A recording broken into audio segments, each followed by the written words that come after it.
Hey everyone, welcome to another episode of the Ponytails Podcast. I'm Andres Gamboa and I am your host for today. If this is your first episode, a quick rundown of what we do here. And the point of this thing is we interview people who sold books for Southwestern Advantage. It's a company that recruits college kids to go door to door for 80 hours a week on straight commission without a place to live in another part of the country. They have these kids do this for 12 weeks in the summers between their college years, and they can go and learn a ton of things about entrepreneurship themselves, and of course, make some money along the way. Where the average student makes about $8,000 on their first summer. So our guests are all people who did this program. Since it's one of the oldest internships in the United States, there's hundreds of thousands of alumni of this community, and we go find out what they're up to, what that experience was like. They share some stories. We have some laughs. We have some cries. But at the end of the day, it's been a phenomenal run, 183 or 187 episodes now that we're at, and we are having a blast. We're just getting started. My guest today, actually, another buddy of mine. Normally, I don't know the guests, and we don't do any research about them. The whole idea is to get to know them organically. But sometimes we do have people that I have met before or have spent a significant amount. And Paul Tindall is one of these people. So Paul is a friend of mine from college, and of course, was a roommate of mine actually for a little bit there. I'm sure we're getting to some of the shenanigans of that living experience, which was also wild in general. But he's here to share a little bit about some of the experiences that he's had during this program. He sold for 5 summers with Southwestern Advantage from 2018 to 2022. Of course, he saw the difference between 2018 and the pandy years, as we've been referring to them. With the flu that was going around.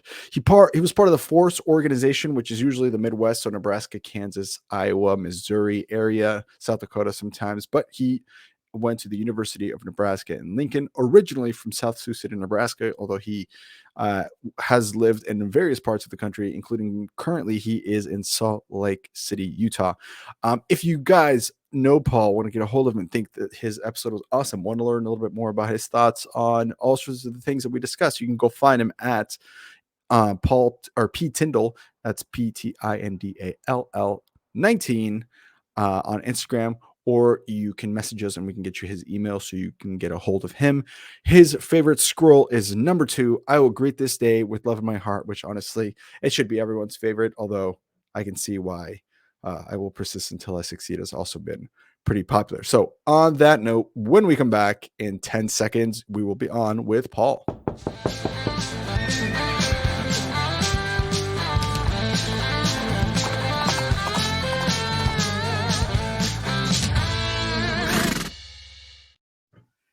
Cerebral palsy. What's up, dude? Hey, how's it going, Andres? Dude, good to have you here. It's good to catch up with you. It's been a minute. How long? It has been. Yeah, Portland's far away. Yeah, bro. How long? When's the last time I saw you? This was at least 2 years ago, probably, since we moved out of that house. No, because you came back to Lincoln for Oh yeah, baby shower, something else too. Oh, probably Justin and Crystal's wedding, I think. something like that. I didn't go to their wedding, but I did see you. That's right. We did see each other a little bit for some time, dude. Either way, good to fucking see you, man. How are you? How was Yeah, your man. summer? How did it go this last summer? Man, it was a summer. It was good. It was hot. It was hot. I knocked on a lot of doors. Yeah, Good job. no, it was good. I was running an org with Kenzie Jensen in Nice. Altoona, Pennsylvania. So good times. Had a good time in Pennsylvania. Hell yeah. And we'll get into more of the details of Southwestern here later on in the show. So for those of you guys, stick around so we can get the fun stories are throughout, but normally the focus section of Southwestern will come here in a little bit. First of all, I wanted to ask, and normally when we catch up with someone who just literally got done with it last summer, a few months ago, we always like to dig into the how and why did you decide now was the time, and kind of what are your plans in the future. So let's dig in. I guess first and foremost, most obviously, why now? Why did you feel like this was the time to move on? Why not last year and why not next year? Yeah. There's probably a lot of reasons, but I think what made it really simple for me is like anybody who you ever talk to, like sales leader or like life coach, will tell you there's like sales, leadership, and recruiting to be gained out of Southwestern. Mhm. And I had felt like I had gotten to a point where I was pretty comfortable with like my level of professionalism and the service I was providing as far as sales go. And I had, full time for 3 years too, and um, Yeah. kind of gotten to the point. I think many people like set their sights on like DSL, FSL, um, whatever sales leader goal, and I kind of just realized that. I think for the first time, I kind of have started to evaluate whether that's something that I wanted to actually become. And when the more I started to get to know like the ins and outs of what that job involved, I was like, huh. I was like, I don't think I want to do that. That actually sounds like pretty not enjoyable. So so with that not being the end goal, I'm like, okay, what am I getting out of this? Just from like a very rational, like logical point Mm. of view. And I was just like, well, I think it's time for me to do something else because from the sales side and the leadership side, I've kind of reached the point of what I want to get out of it. So long Yeah. story short, that's like the main thing that I was like, okay, it's probably time. No, and that's good. I mean, I feel like a lot of people, that's usually why most people leave. I mean, there's probably the people who are upset at the company because something shitty happened, which was probably their fault, or maybe it was the company's fault. Nobody's perfect. So both are understandable. And then there's other people who, I think the majority that we've had on the show are kind of like what you're saying, where it's like, it was a good time to look up, reevaluate, check in. Is this really what I want to do? And being honest with yourself and saying, no, this isn't it. And it's not that's not a statement against the lifestyle that is being a DSL, but it's just more like, I get that. I understand it. I see it, but that's not my cup of tea. And that's totally normal. It makes sense. Um, Yeah, dude, absolutely. for you now, how does it feel though, where it's like, that was definitely my last summer, and you're looking at what the next summer could look like. How are you dealing with the transition back into like the normal world? Because people, it might sound dramatic to say, but it's once you leave and you are committed to leaving, it's like, oh, whoa, back to reality. How are you Yeah. have you noticed that? Are you coping with that? 100% I'm coping with it. It's actually been beyond coping. It's great. um, yeah, I mean it is great. Get Obviously to you have snowboard, dude. right. Well, I mean you have that, and obviously you have the more freedom with your time too. But I think the biggest thing is just it's kind of inevitable in Southwestern to kind of make that like so much of what you do, and like that's your life, and you get so involved with it, like you're going on trips like every other week to talk about leadership and recruiting and everything, working on your 7 step, and you're always planning out like how am I going to recruit more people, how am I going to go, and the circle that you surround yourself is all those like it really does consume your life. And I know there's different ways to balance it, but I think one of the coolest things about like being done with it now is it's like there's just more variety. Like, and that's been the biggest relief to me is it's like I'm able to spend time with and make friends with people who do things other than sell books door to door and recruit people to come do it. And All year long. that's Yeah. yeah, like literally all year long. And so that's been great, and I've really enjoyed that, and that's something I didn't expect, but it kind of takes you being done with it to kind of remove yourself from it and find other interests and other people that, and there's a lot of ownership as far as like, okay, who do I want in my life now? I get to kind of pick that, and who do I want to build relationships with?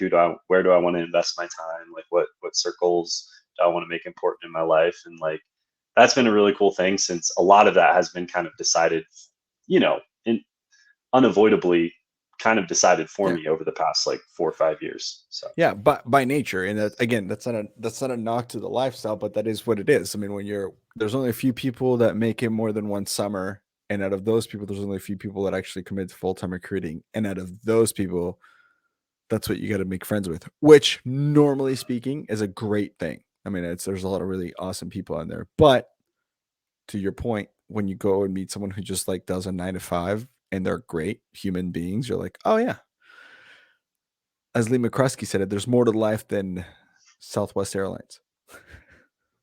Yeah, right. This airline company that we've all worked for. What's it called again? Yeah. No, But and this isn't the stewardess job. No. yeah, we're done with that.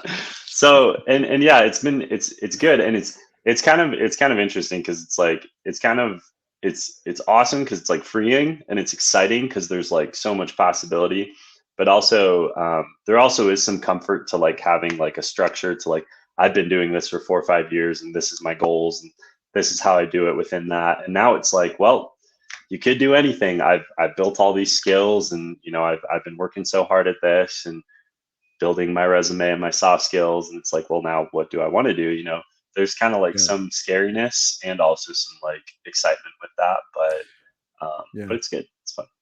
Dude, let me ask you this because I don't think I've asked. Okay, so let me actually also say this. This is the first time this is the first time someone who just left the book field because we've had Avery, Jacob Levine, Avery Housley, Naomi Kaufman last year when we did this with her, where their reasons for leaving weren't as like as like logical.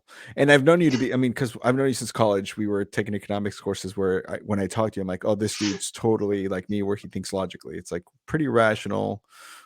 Duh, like, so you're the first one to really break it down like that, where it's like, hey, look, I took a look at this XYZ. So first of all, thank you and congrats for that new perspective. That's really cool.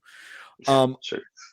On to what you said though about the scariness of it and to build the resume of it. I don't know that I've asked this as directly, but do you think looking back now that that was your last summer, to the Paul that sat down at the info session, which we'll talk about, and said, "Oh, someday I'm going to move on from this and I'm going to have all of these skills, or I'm going to be proud that I did something that was scary," or whatever the hell the reason that went for. Do you feel now looking back to 2018, Paul, like you achieved that you hit those goals? And I guess if so, what are like two or three of them skills that you've learned that you are really proud or, most aware of that you took with you? Yeah, absolutely, I'd be proud. I don't know that I would have thought that I would have spent this much time in it. um, Oh, interesting. Yeah. and but also I didn't even know that I would do a second summer. I kind of knew like what Right. I'd be getting out of it.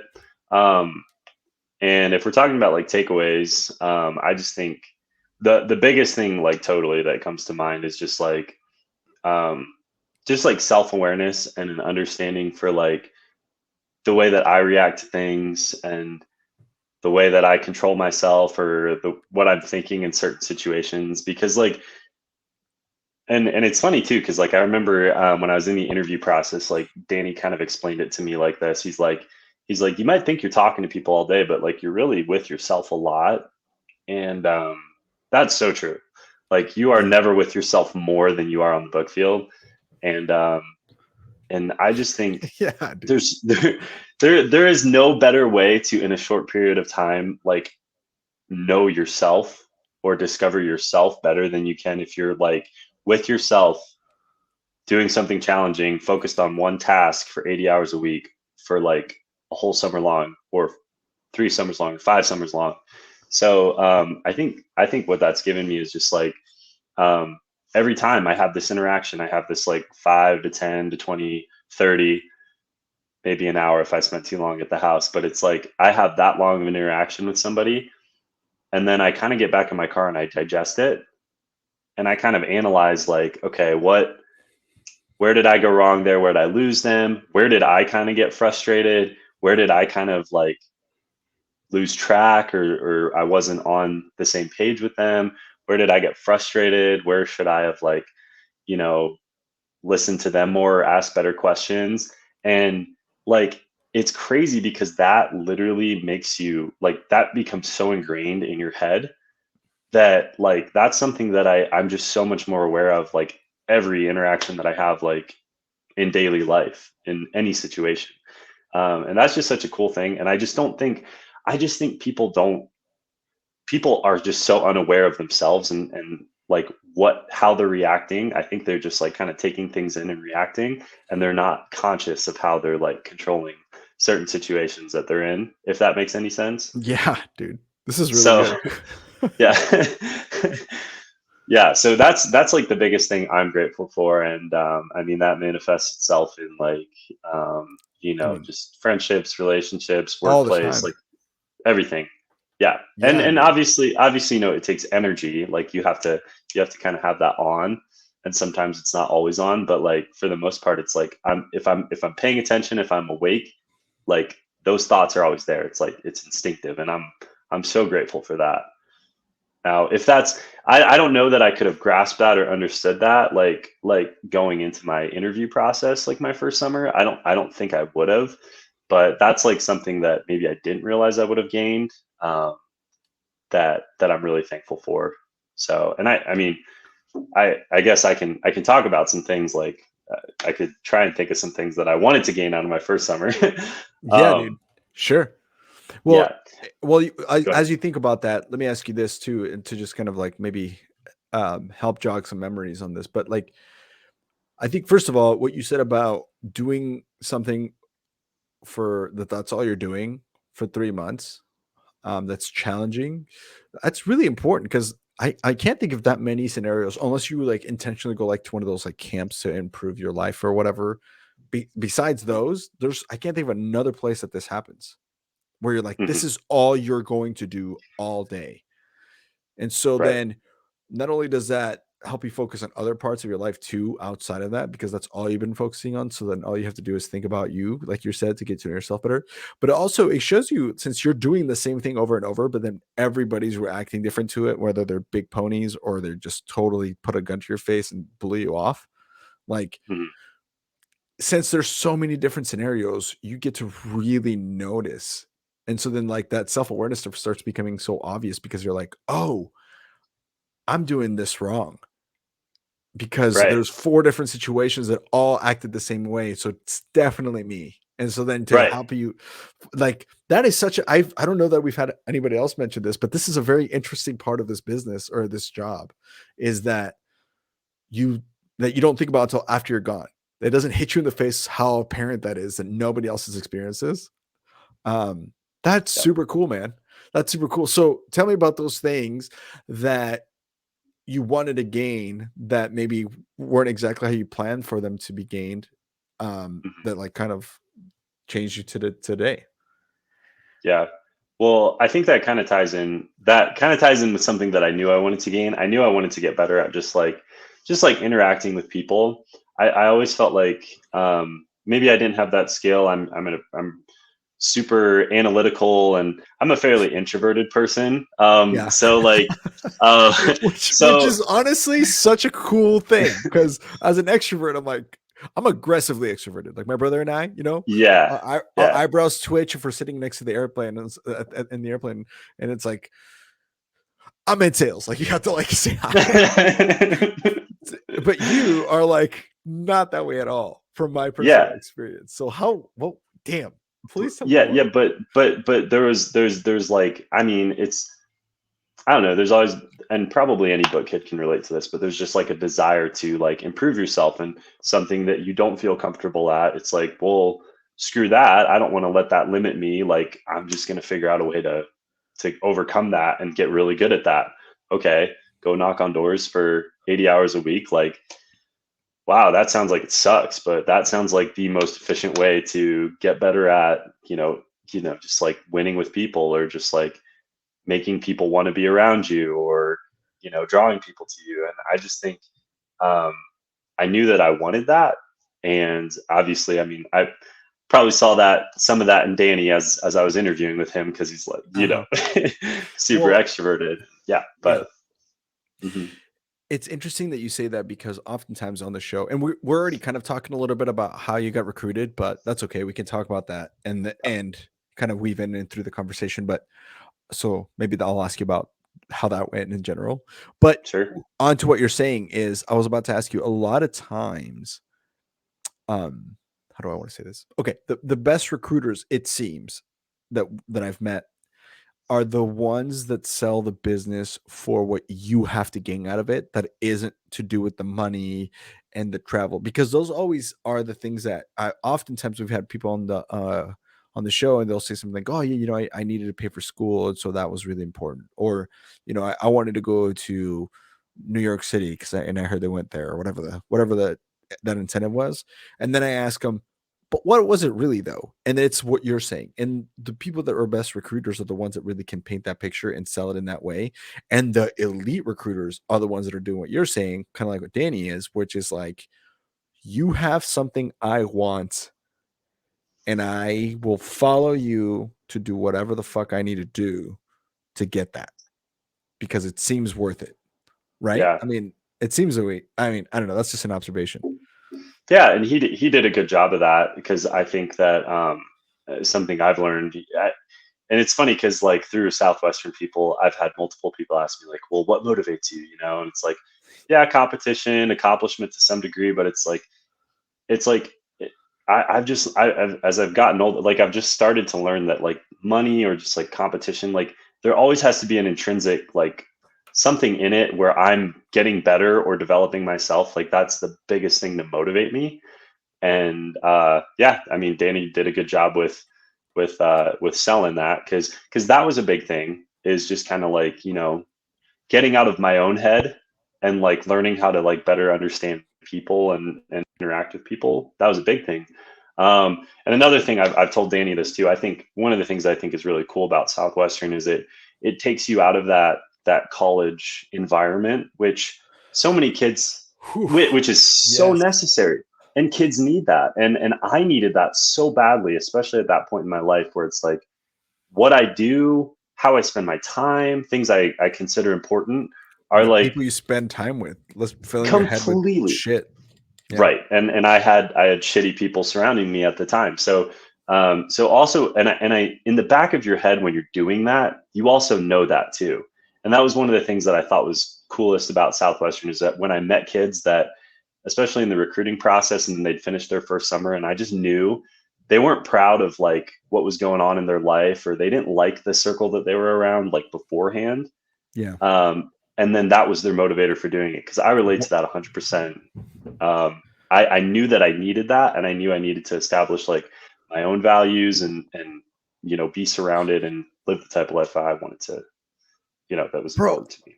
how old were you when you got recruited? Like, both Um, in age and in year in school? yeah, I was a little bit older. I was 21, and I was going into my junior year of college. Bro, question for you personally, because that's a very mature thought to have. I mean, yes, you're right, but people don't normally realize this, and we sure don't talk about this. These are all like really good points that we have not really talked much about, if at all, on the show. Like what you're saying is absolutely brilliant. Where you're talking about people you surround yourself with, it makes such an impact in those years of your life. And to be that wise to see that when you say that, that's really impressive, bro. Congratulations. Well, and it's funny because I can see it so obviously now looking back, but even then I knew it.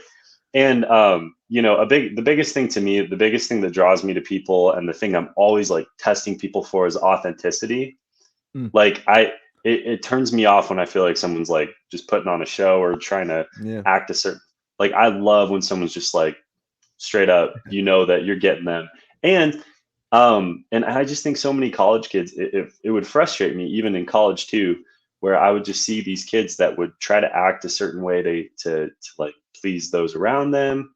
Um, and it just didn't feel like it was them. And um, so I just knew I wanted it that then too. And actually, that's part of the reason why one of my favorite books is, have you ever read Catcher in the Rye? No, I have No. not. Okay. Well, maybe some of the listeners will have read it, but it's like it's about this guy, and he's frustrated, and he doesn't really want to partake in anything, or people always kind of rub him the wrong way because he sees them as being phony. And I just so identified with that, where it's like, oh, this person's being fake. This is fake. This is fake. It's just like I just appreciate that so much about a person when they can be real. And I think that doing your first summer especially takes you out of that environment and makes you get to know yourself and really think about, what do I value and what's important to me, and who's the person that I really am, and who's the person I want to be. Bro, I'm So gonna write this down. Catcher in the. I've heard of Catcher in the Rye, but I'm gonna write it down to buy it, and then I'm gonna read yeah, it. If you want to read it with me, I'll read it with you. Just yeah, so it's a you great listen. book. Yeah, Um, dude. Okay, so let me ask you about this then. So, have you always then been? Because that's really mature, and the fact that you knew that about authenticity is really like that's like some 21-year-olds are not. I mean, we know because we've tried to recruit them are not that self aware. Um, it's true. And so, yeah, I mean, not to be sorry, guys. If you're listening, you're 21. Even if you're in books, you probably are not that self-aware. Get your shit together. Um, sorry. Right. Um, were you always like? Where did you get that from? Like, was that from your parents? Were they really like teaching you and growing when you were growing up to be self-aware, or was it? Did you have a mentor about that, or have you always just been kind of like self-reflective? Not many people do that well, so I don't know. I'm curious to where that came from. That's a really good question, and I don't really know. I think I started journaling before my first summer, and I think before my first summer I started journaling, um, Huh. and I think that had a lot to do with it. Um, I mean, I guess part of just being an introvert is you're constantly. I mean, me, I'm just constantly analyzing and thinking about things. So I spend a lot of time like almost like giving myself therapy and like thinking through things. Like you just become like a thinker when you spend time with yourself, and I love spending time with myself. So I don't know. I think maybe it was just like a self-developed thing, but also, Oh. actually, I will say though, like, it probably is my family, to be honest, because I would say a lot of my sisters are similar to that too. Just I don't know. It's just we're weird. I was homeschooled, so. Just so much right in the little so many little nuggets. We're weird. I was homeschooled. I don't know how else to explain it, bro. Yeah. That's funny. Did you I'll ask you remind me to ask you about how you felt when you like knocked on homeschool families because that's an interesting if when you were homeschooled, you know. Um Yeah. but before we grow into that stuff, okay, so you're saying journaling. Actually, this is really interesting. You, Jacob Meyer, and I can't remember who else was talking about the power of journaling. And I've lately been like, we don't normally hear that much about journaling. And like lately, a lot of people have brought this up, especially when they were younger and the power of it. Do you still do it today? Or is that something that you still normally do? Oh yeah. I'd say, and it kind of brings me back to center. Like I there, if I go a while without it, it's like I need to spend some time with myself. And I would say I do it probably like usually around 2 times a week. And it's kind of evolved over time where it used to just be like, oh, here's what happened today, dear diary, whatever. To more just like thinking through like, what's bothering me right now? Where's my headspace and all that? And I actually recently I've been reading a really good rendition of Marcus Aurelius's Meditations, Yes. and I love the way he journals because there's not always an explanation for what he's journaling, but there are always these thoughts. Whatever thoughts Can you still hear me? Oh, yeah. Okay, cool. So, and he just kind of shares and he just kind of talks through like his process through things and like what's important to him. Like what do you? I mean, it's philosophy, which is Yeah. what governs how we think and what we do. And I started like not intentionally, but kind of journaling like that too. And it was just like it's I don't know, it's just very therapeutic. It's like I've always wanted to go to therapy. Cool. I can't afford a therapist right now, but it's like I'm giving myself therapy. It just really brings me peace to go through and I don't know, get to know my own brain like that. Bro, I am convinced that's gonna be my New Year's resolution. I'm going to journal a Yeah, lot. So yeah. you don't have to do it every day though. So you do it once or twice a day. Do you ever like watch any YouTube videos on how to journal better or any of that shit or anything like that? I haven't. I'm sure you could, and maybe it would help, but I just think that the more you do it, the more you kind of, I don't know. For me, I just kind of figured out what worked best for me and what helped me. I don't know, just kind of deconstruct all the crazy thoughts in my mind. So yeah, Bro, I'm gonna do it. I'm gonna do it. I'm gonna Should. do it. I'm gonna do. Do you normally use like pen and paper, or like I have an iPad and like a pen? Do you like what would you Oh, recommend? I'm a pen and paper guy for sure. Yeah, yeah. I it's just nice having that little journal right there, and then I just go and write. Other because otherwise, like I feel like also it helps to separate yourself from your phone when you're doing it. Because I feel like when I'm on my phone, and I do like sometimes Mhm. voice to text journals, but like when I'm on my phone, it still feels like I'm not completely with myself. Like it just has to be natural, all natural. Like we just like writing on paper. Damn, dude. Okay, I got a Yeah. couple pens. I'm gonna do it. I'm gonna do it, Paul. I'm gonna read But Catcher in the Rye, yeah. and I'm gonna start journaling. Hey, I mean that's what I do. You might not like it, but hey, give it a shot. I Check it mean, out. so many people that have done it swear by it so much that it's kind of like the point. It's like it's kind of like getting a bidet. You know what I mean? Where it's like, it doesn't come up all the time, but every once in a while, someone's like, "I have one, and it changed my life, and it feels so good." And you're like, ah. Hmm.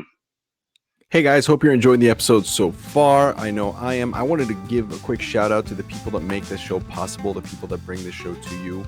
These are people who all sold books, and we're here to give a quick shout out to them in a spotlight about their company and what they're up to. So if you're interested, or if after listening to this, you're kind of wanting to know a little bit more, feel free to click on the links below to connect with these people.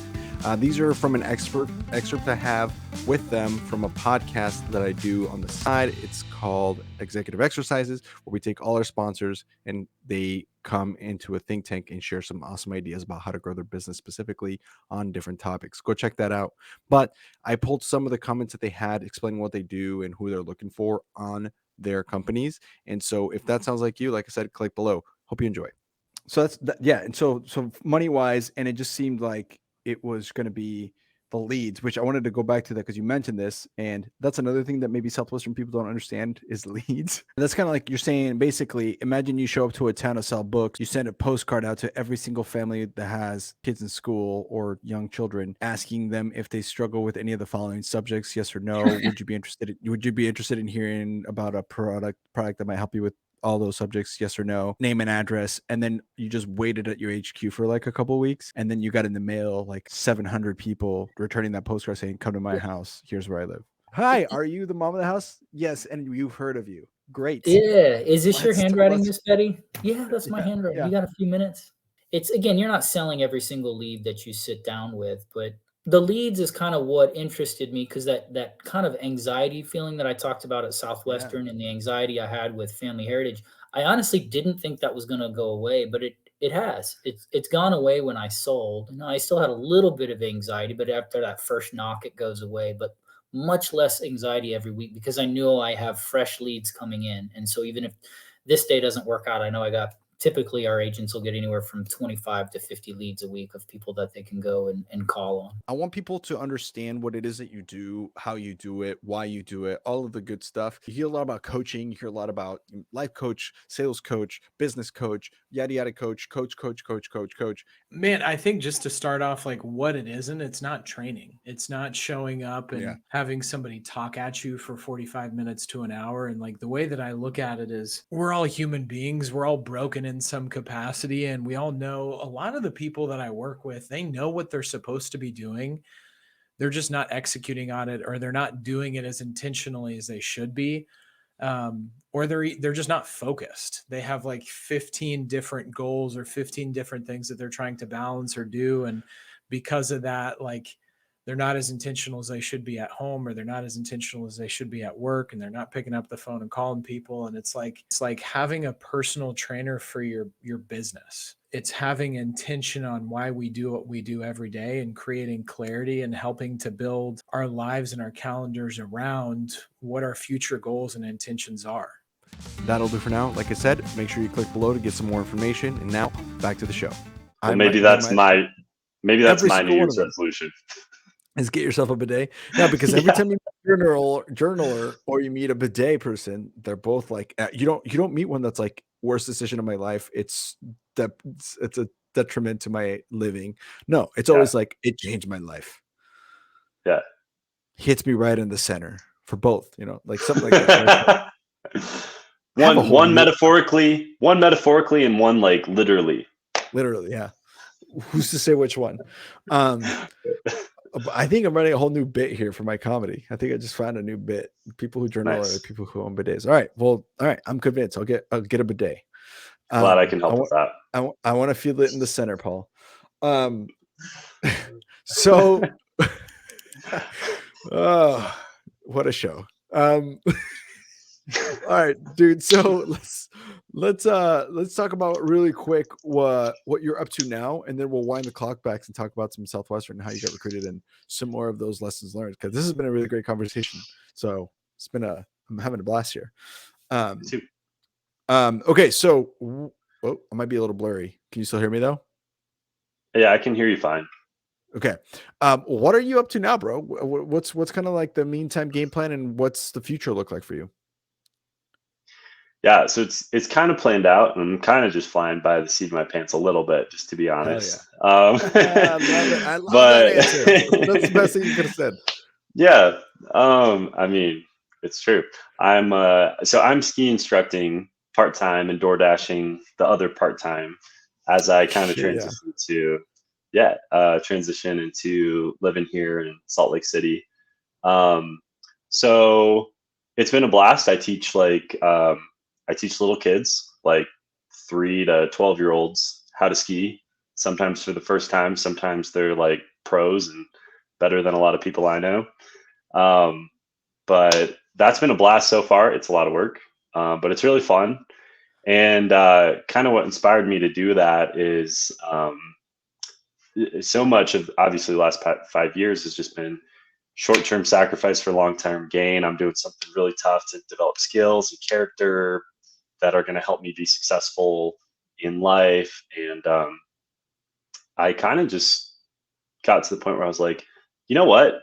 After my last year at Southwestern, I want to take one season and just do something that's centered around something I am just like absolutely passionate about, that I love, because I've never done that in my life. And so that's been skiing for me. Like I love skiing, and I could go on and on about like how good it is for like getting outside and being with yourself and being with nature and all that stuff. I think it's great. But that's kind of what prompted that. So moved to Salt Lake City. I'm part-time ski instructing, and it's been really fun. Dude, I've never been skiing in my entire life. I've never been snowboarding. None of it. What are like the basics? What do I need to know? Someone who would, it sounds expensive, first of all. Yeah, it can be. So skiing's a value sport. You gotta like buy the season pass to make it worth it. You gotta go a lot to make it like break down to like a reasonable price. Because if you just go like 2 to 5 times like a year, then yeah, it's a pretty expensive thing. So that's how I justify it and rationalize it in my mind. So what's a season pass cost, and how long is it good for though? Like, justify. All right, so okay. I live in Oregon. So, they're skiing here too. Yeah, I do the Icon Pass, and basically there's different levels of it. I think you get a student level like base pass. You can pay like $600, and you get unlimited skiing at like 40 resorts worldwide, which is pretty incredible considering like day lift tickets can be up to like almost $300 now a day. So it's a pretty good deal. So it's an incredible deal. So you'd say Matt pays $600 for the year, which it breaks down to what? I don't know, $50 a month, which is fine. Yeah. And I can go skiing in like 400 different resorts across the world, you said? 40. Yeah, essentially. 40? So yeah, basically this is what bad. This was the door. I didn't know. This was the door that opened that turned me into a complete ski fiend. So here I am, in Salt Lake City. That's the way to do it. So, and it's kind of fun. Yeah. It's a great answer to the objection. Fair enough. Well done, sir. I'm interested. Yeah. Okay, so now what do I need to know about skiing? Why not snowboarding? Well, you can. It's up to you. They both have their. So I'm not a purist. Like you, either one. They both have their advantages. Snowboarding is a little more fun in like a powder day because you're more like, it's kind of more like surfing. It's kind of got a different style to it. But skiing has its own style that I think is really fun, and it's easier to go way faster on skis too. So like, I have a tracker, and I've hit 60 on skis before pretty easily. And it's a Miles lot of an fun. hour? Yeah. Yep. Yeah. What? Bro, it doesn't take much. About skiing, bro. No, like I'm gonna be so ignorant to this because It doesn't take much. You get on a smooth groomed black run, you hit a jump, and I mean, before you've gone 50 feet, you're at 40, 50 miles an hour. So it doesn't take much to get going pretty fast. But what if you like, oh, it's gonna hurt if you wipe out though. Yeah. Well, that's the thing, is you just don't wipe out. Right. So Right. that's another thing, is I think, a lot of people give me the I get injured objection, and that's why I can't go ski. Oh, I have knee problems.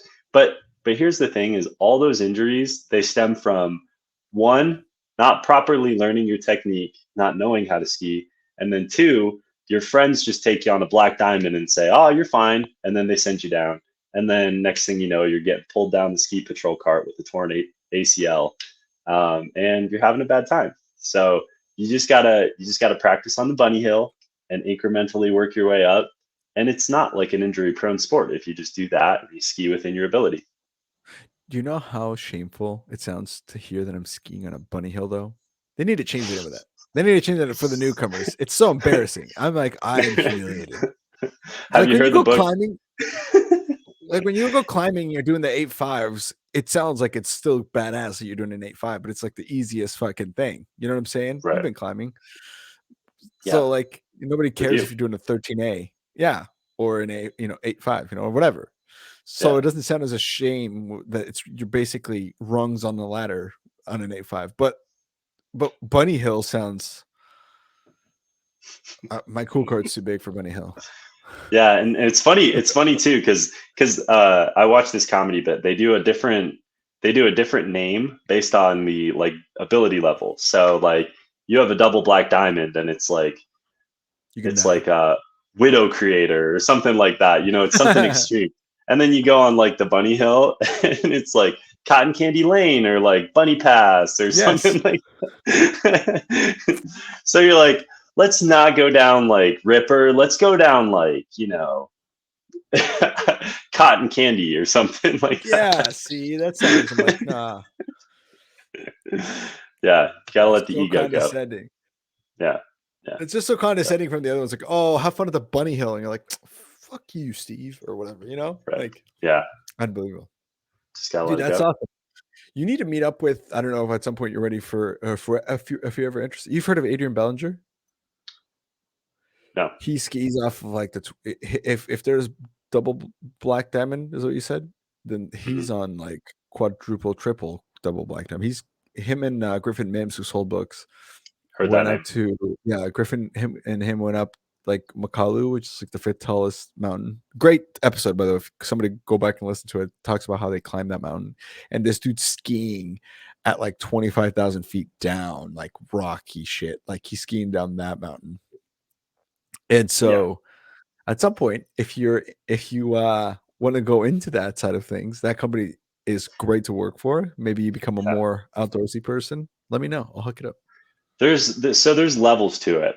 Right now, I haven't gotten into backcountry, and I'm a resort skier right now. So like I'll do the expert terrain in the resort, but I haven't quite taken that leap into like going on expeditions and backcountry skiing yet. But I don't know. It might happen. We'll see.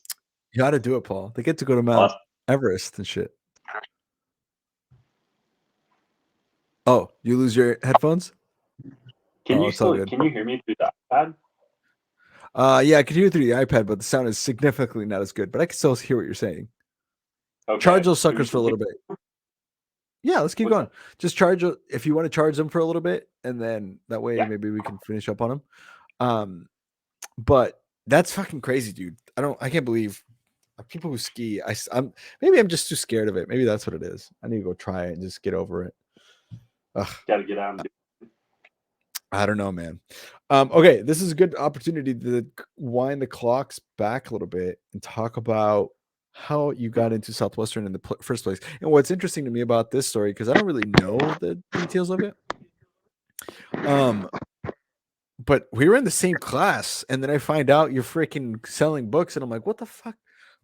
Like, where did this come from? We were in the same econ class with, what was her name? Yeah. Lori Miller. Really met her. Super cool. Looks like she looked like what's Justin Timberlake's wife. And I was like, unbelievable. Oh, Jessica Biel. Yeah, she looks like Jessica Biel, like that. Thank Jessica Biel. Yeah, the great value Jessica Biel, but still. Anyway, so how'd you get into this thing? Oh man, that's a great question. So it took 8 interviews with Danny. No way. Just overcoming a lot of skepticism, a lot of questions, and like you kind of pointed out, like I'm a rational thinker. Like I make decisions logically. So with that, I take a lot of seriousness, like with the decisions I make. It's funny because I know a lot of people that just are like, this sounds great, I'm gonna do it, and I'm just like, there's no way you could do that. Like, no, did you hear what this is? Like, no way. So for me, I was like, it was super out of my comfort zone. But like I mentioned earlier, there was that draw to like, gain that, that personal development. So I'm like, I'm going back and forth with it. I'm kind of torn between doing something mediocre and pretty basic with my summer and, doing this crazy thing. So, I mean, that was kind of the back and forth with it. I just take a long time to make decisions. Also, parents were super not on board. So that I was also gonna kind of ask. drove it. Yeah. How did your folks feel about it? Yeah. Well, my mom was a teacher, and my dad's an engineer, so pretty like traditional paths, career paths. Door to door sales is a little bit out there, Yeah, in their mind. not what they think of as normal. Yeah, which is understandable. I can Oh yeah. understand where they're coming. Um, Yeah, so I mean, it was funny because there was this one time that I was in an interview with Danny, and my mom called me. Danny had already tried to do like the parent call, the parent visit, and like I didn't even give him my parent. I don't think I gave him my parents' number. But anyway, my mom calls me, and I was like, oh, it's my mom, and I was gonna just like call her later, and he's like, oh, you should answer it. And so I'm like, hey mom, and then she's like, I was like, hey, I'm in this interview with Danny, and she's like, oh no. Like he's like, here, can I talk to her? And I was like, no, don't talk to her, don't talk to her. And he's like, yeah, give me the phone. And so he's like, hey, is this Donna? And then she's just like, no, this is what she said. She's like, yep. What are you trying to talk my son into? This it's, is so it's good, so dude. funny. Like me thinking back as like having recruited, like, oh, I would be like cringing. I'd be like, oh my gosh, that's like such an awkward situation. But yeah, he handled it like a champ. He was just like, yeah, I'm just talking about this. And yeah, my mom was super skeptical, but What did he say though? I'm so curious about how he like. I mean, that's a uh ballsy move, Danny. Well done. That's like talking to a dad on a lawnmower. You know? yeah, yeah. I don't remember like the rest of the conversation, but I know like he gave her tips before the summer and she told him something along the lines of, well, I know how to parent my son, so I'll be good. So she was still not on board after that conversation. She was still pretty No. anti. It's fun. I think it did feel like they got pretty on board like week 1 or week 2 because I would call back and tell them about all this self talk and I'm actually doing this. I'm working 80 hours a week. I haven't gone home, so I think there was some understanding and some respect built like after those first few weeks. But man, leading up to that, it was just like trying to be supportive. Whoa. But you should not do this. So. What did Danny say to you, or what did you realize to make you go, all right, fuck it, I'm in? Oh, that's a good question. So actually, it wasn't like a one time. There wasn't one thing he said. It was all the things I said were constant. I kind of like I was going back and forth in my mind, and it's funny. I had an interview. I was basically trying to find a different internship that I could do that was easier, so I could have an excuse for not doing this. Because we had actually done 4 interviews in the fall, and then he had and I had just kind of gone cold basically after that. And then he ran into me at the rec in the spring. I was lifting, and he's like, "Hey, did you find a summer internship yet?" And I was like, "No, not yet." And he's like, "Well, we should talk." And so then it was really like crunch time for me to find an internship to replace this. So then I'm talking to Was people I? at job. Go Hold on, ahead. was I there for that? I think I was at the gym with him for that because I knew might have you from class. You could have been. So when you ran into him, I remember I was like, "How did you're recruiting this kid's in my econ class?" I'm pretty sure I was with you then. Oh my god, that's so wild. Could have been. I was doing. I remember I was over on one of the machines. I was doing chest press, and he was there with Justin Weeblehouse. I don't know if you were Oh, there too. okay. Maybe not then. I just remember. Like, I mean, Danny'd run into students all the time at the rec, so you never know. But I remember specifically going, "Hey, there was a moment when I realized, and I was with Danny that you were selling, or maybe you were already recruited, or you being recruited." But at one point, I was like, "That kid's in my econ class." This is the first time I have a memory of you, of like besides class, is like this person I know this because you would wear fucking soccer jerseys to class, Yeah. and I remember One that. in But anyway, sorry, Yeah, go anyways. on. So he runs into me, and then I start trying to find an alternate job or an alternate internship. And I went and I interviewed with a couple. One of my roommates had gone to this one where he basically is going to shadow and just learn about being a financial advisor all summer. And so I interviewed for that, and then I interviewed for like this honestly kind of sketchy like marketing agency in Omaha. And as soon as I finished that interview, I was like, it's funny because in that interview, I was comparing them. I was like, well, I'm also looking at this other internship where I go door to door. So how would this experience be better than that or teach me more? And honestly, I just came out of that interview, and I called Danny on my way back from Omaha to Lincoln, and I was like, hey, I just interviewed with this marketing agency, and they offered me the job and all this, and I was like, but it kind of seemed lame, so I'm gonna come sell books. Oh, whoa, that's cool. He didn't close me. I was just on the way back, and I was just like, yeah, that showed me what I needed to see, that no matter what else I do, this would suck. It'd be really hard, but I'm not going to have an experience to that level that I'm going to learn as much from if I do anything else. So I'd be cheating myself if I didn't do it. It's kind of the mentality. Yeah, and a lot of that probably had to do also with Danny's probably sharper than most of the people you're interviewing with, and the rest of the people, like the people at the infos and the people they were meeting, who were also, they all probably were a little sharper than most people. I mean, at least it would seem so. Well, I definitely agree with that. Yeah, I mean, because they say it like as OLs, like there is no company, like you are the company to whoever you're recruiting. So Yeah. all I knew about was that Dania did it. I think I had met Groom once. Actually, no. That's another thing that was a really big thing too. Is he took me to at the end of a campus meeting once. And this was while I was in the interview process in the spring for the second time. This was the second stint, and he actually introduced me to Aisha, and he introduced me to Seth. And Seth had just finished his first summer, and so I was talking to them, and I was just like, all right, well, these are real people that have also done it, been successful, and I respect them. I like how they carry themselves, and so that was also a big factor as legit.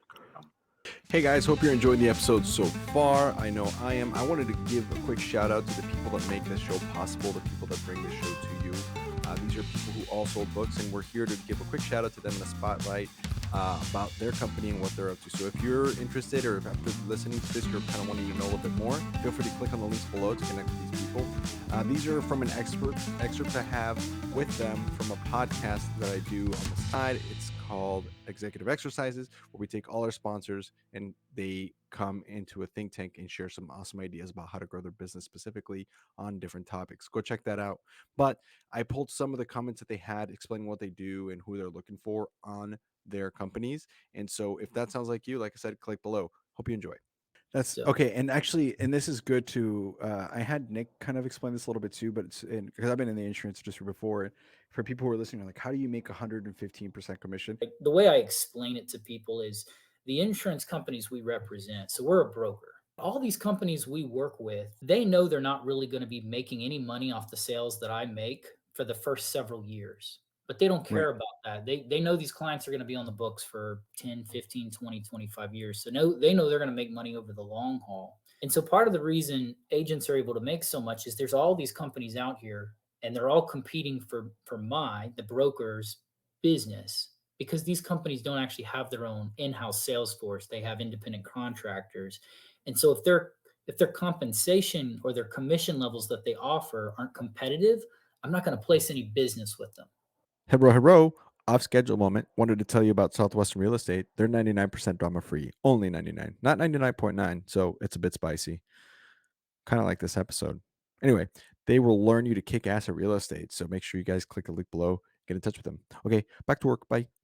That'll do for now. Like I said, make sure you click below to get some more information. And now back to the show. This would be a good thing. Bro, that's so funny. You were the most skeptical person that ever sold that. Well, you and there was another guy, Mitchell Steffen. He's also pretty like you. He was like, no way. It's probably gonna be a scam. Even like week 6, he's like, I don't think this is true. Well, see, okay, so I was weighing those two things in my head, because while I was very skeptical and I wasn't sure about the business model, also at the same time, I always want to hear things out. Like, I always want to entertain things. One of my favorite quotes is by Aristotle, and he says that the sign of an educated mind is being able to consider like an opposite or an opposing point of view without like losing your temper or something. Like being able to consider something opposing to what you think is true is the sign of an educated mind. If you can't consider the opposing argument and you can't hear it out and kind of weigh it out to see what's true, then you're kidding yourself, so you're missing out on something. So that was kind of always my mentality. It was just like, yeah, I have a lot of reservations, but I'm gonna investigate and I'm gonna check this thing out, So The objectivity of that is important too, right? Because a lot of people, because there's also a fine line between being like that and being just agreeable, which so everything sounds right. It's an art form, but it's well done that way. So you get to Nashville. How was sales school? Did it blow your mind, or how did you feel there? it was just a whirlwind, because at that point, from the second I called Danny, I was like, this is it. This is my deal. This seems crazy, but I'm buying in and I'm doing it. So the skepticism was gone after that, because the decision was made. It's a really weird thing, because knowing me, I feel like I would have been more skeptical at sales school, but there was none of that, because I was just like, this is it. I'm doing it, And so I learned my sales talk on the way. Of course. And I thought it was kind of crazy, and I thought the people were kind of crazy. But there were a couple of thoughts, like at sales school, like he had hyped it up so much, it's going to be like so challenging, so hard. And like throughout sales school, I was just like, oh my gosh, this is just going to get so much tougher. And, I'm just like, and it was almost like all week I was just waiting for it to get harder, because they're like, this might be the hardest week of your life, and we're really going to prepare you and all that stuff. And I was just like, I mean, it's not too bad, So I think I just kind of had a mentality, like coming from like soccer conditioning and all that. It's like, this is hell week, like this is gonna suck. But yeah, it wasn't too bad, to be honest. But another thing that I remember from sales school is like, it was a really good thing looking back, but also at the time it was kind of like, I have a tendency to kind of evaluate like where I stand amongst like other people. And most things that I had done up to that point, having, been successful in sports, I was valedictorian in my class in high school. It's like, I'm used to being like, yeah, pretty good at most things that I do. But then here it's like I'm catching up. I don't know my sales talk. I'm not very good at like talking to people. So it's like, oh wow, like maybe I'm not above average in this. And that was also something that stood out. Like, oh, this is interesting. Bro, I just got done talking to Will Metscher about this. Where it's like it's the first time in your life where you're just average. Yeah. For most people. Except for the freaks, you know. But yeah. Which I think is good. And I was thinking about that too. And it's like, you need that. If you're always feeling like you're at the top, or if you're the best, it's like, who are you learning from? Like, how are you getting better? Like, you should be surrounded by, you should put yourself in those situations where maybe you're not the best, and you're forced to kind of work harder to make it up to par, or to meet the standard, I guess. Yeah. I agree entirely. So you leave Nashville. Where did you go? How was your first like door and customer? Because I love hearing the first, dude. I've been going into this so much, and people are like, "Well, the first time I knocked, my legs was shaking. I shit myself, or whatever." So, where did you go?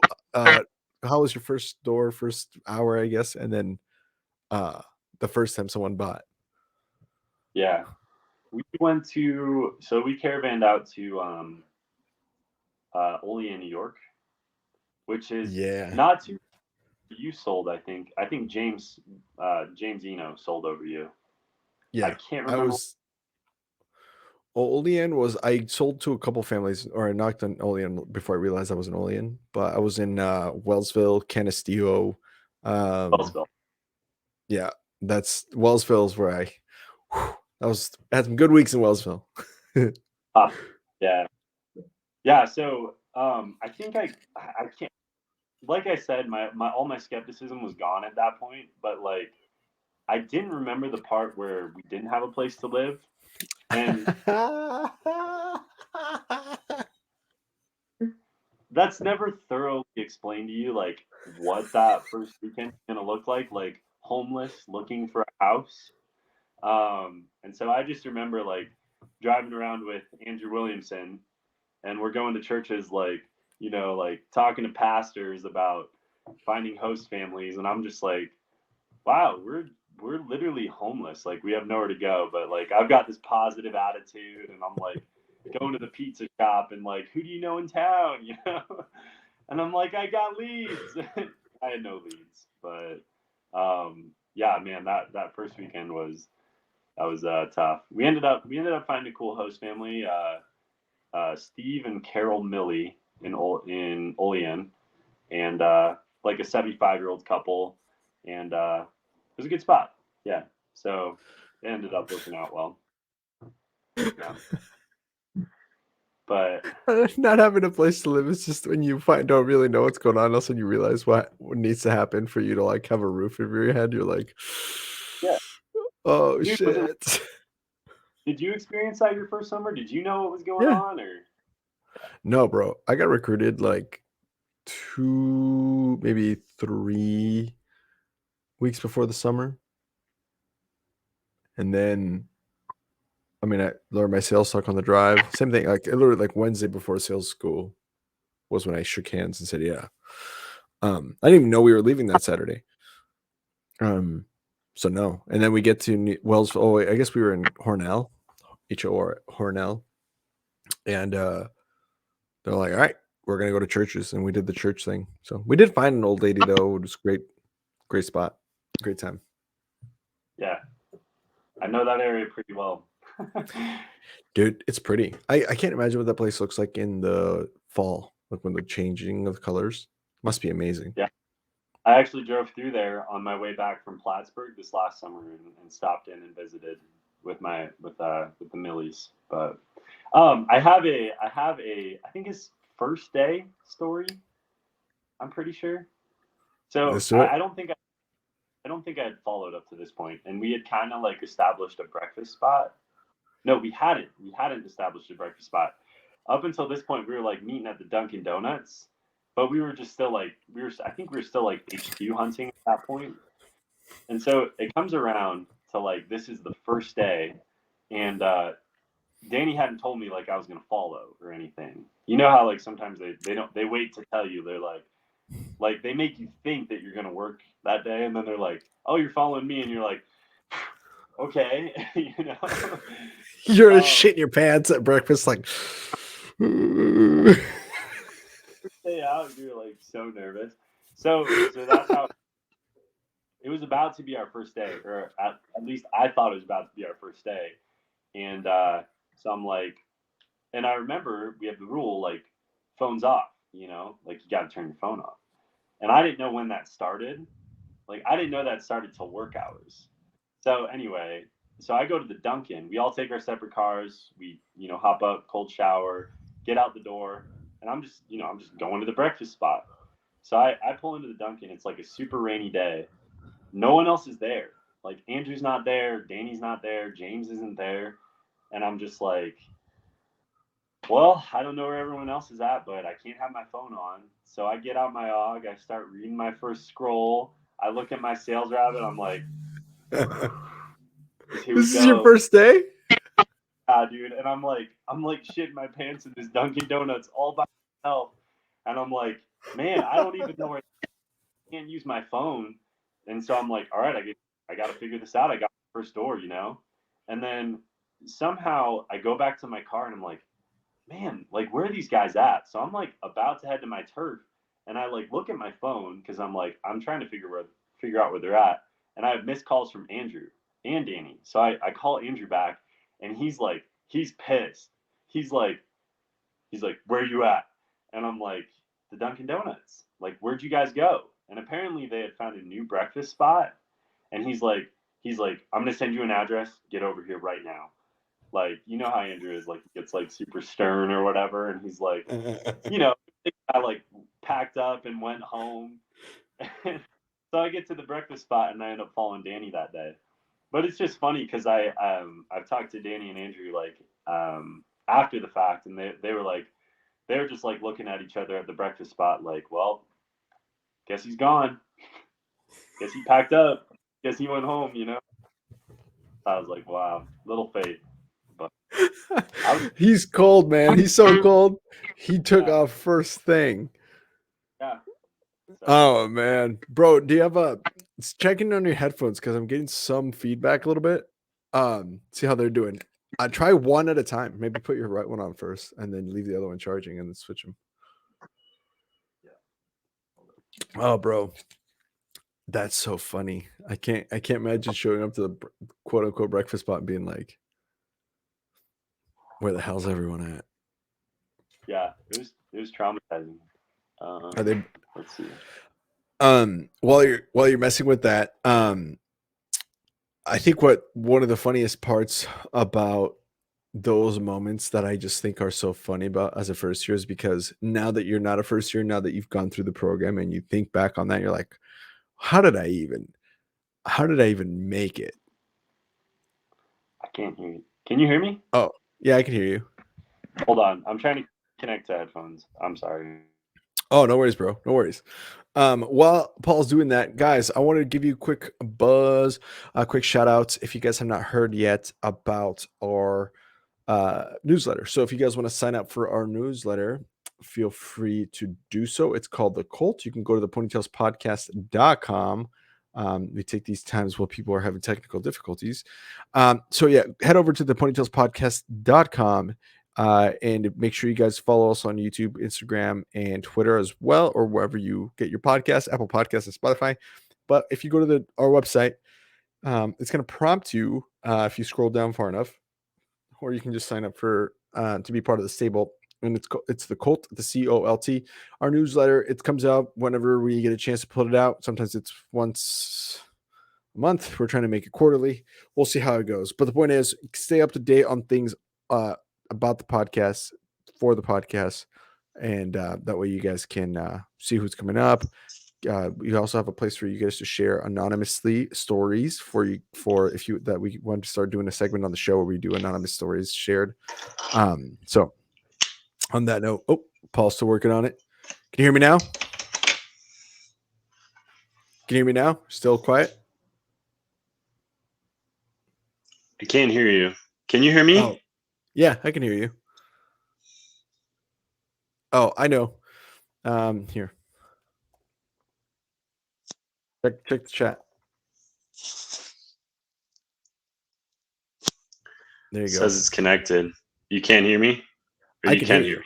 Yeah. I can't hear you. Hold on, I don't know why I can't hear you. I think I know how to fix it. Here.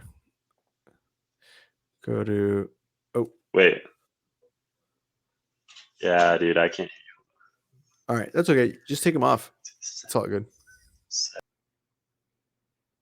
Oh, we lost Paul.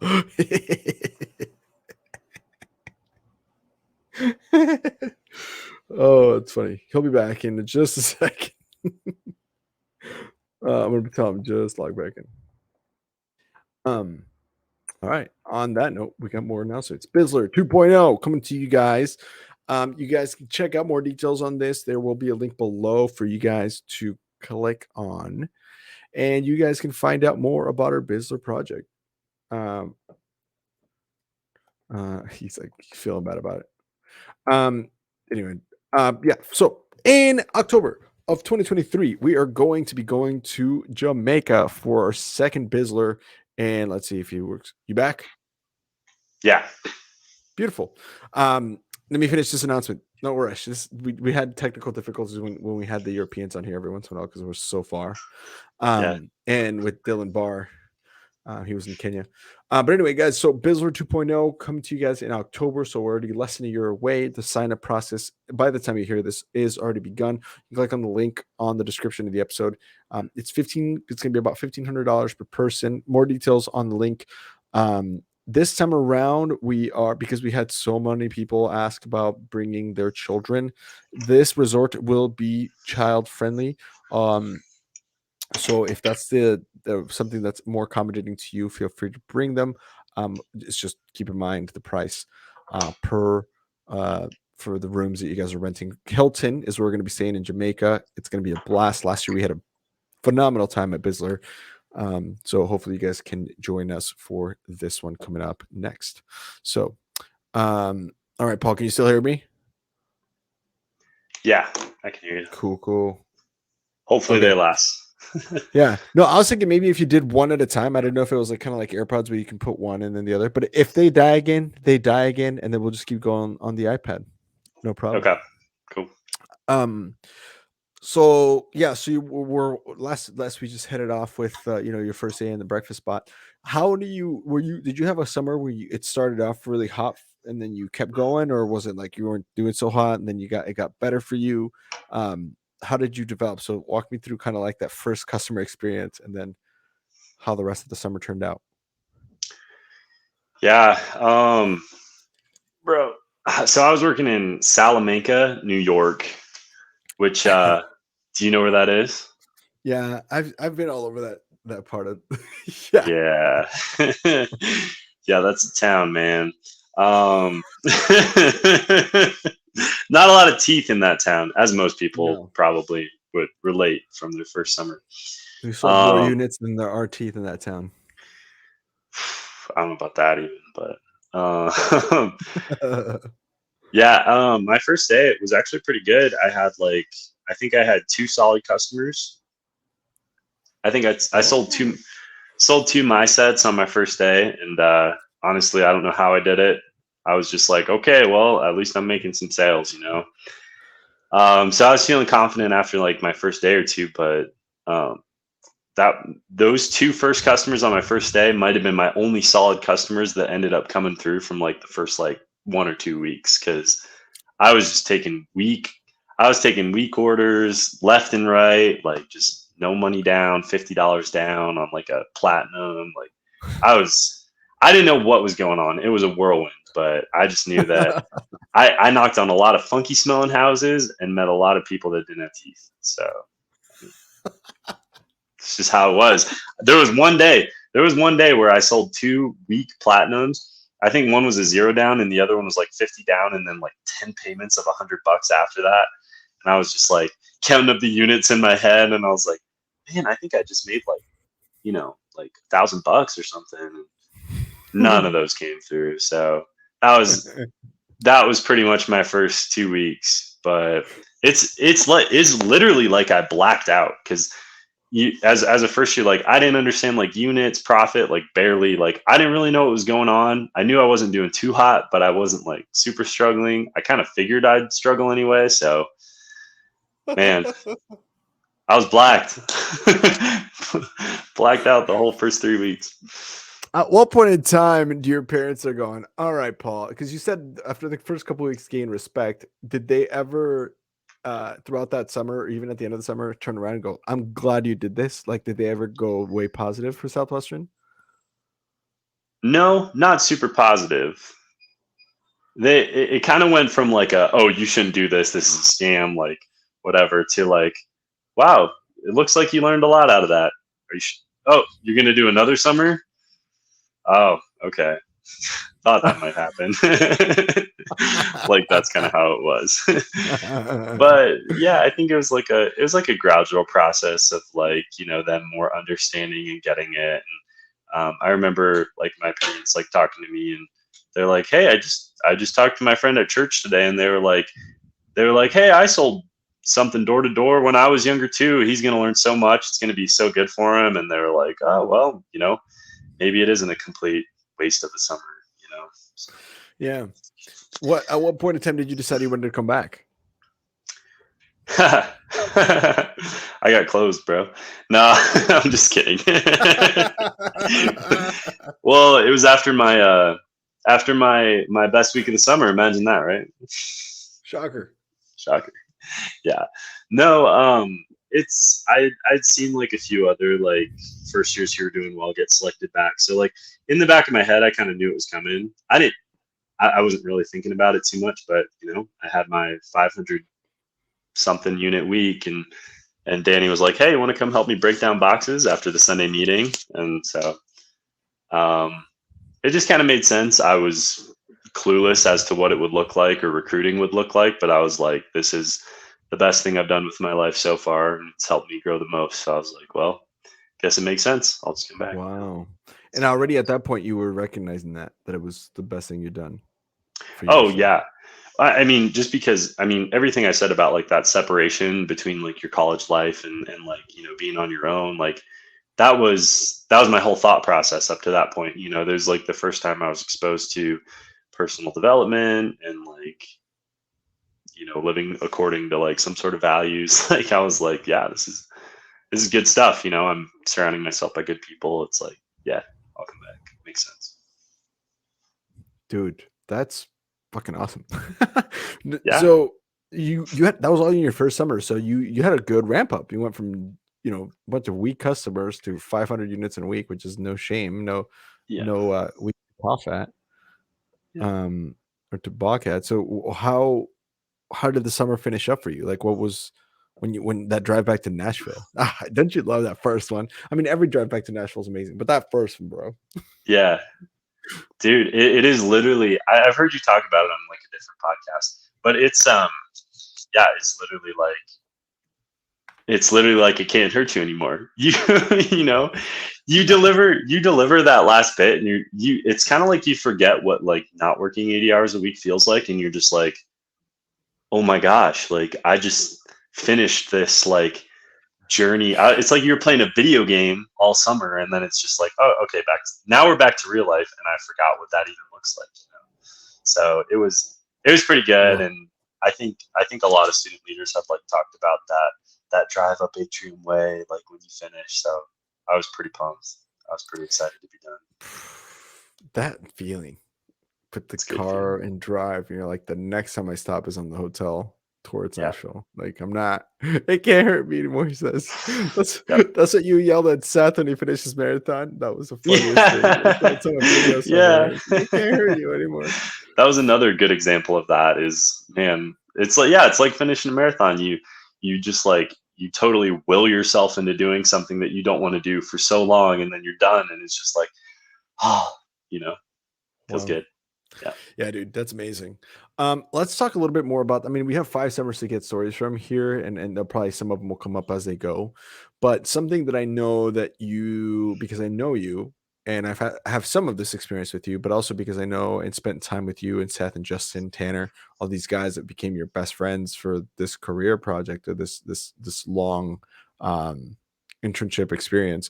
Talk to me about what those relationships have done for you, and kind of like when you think of that group of guys, um, what comes to mind, what memories, what thoughts, starting with like, first meeting them and then now looking back.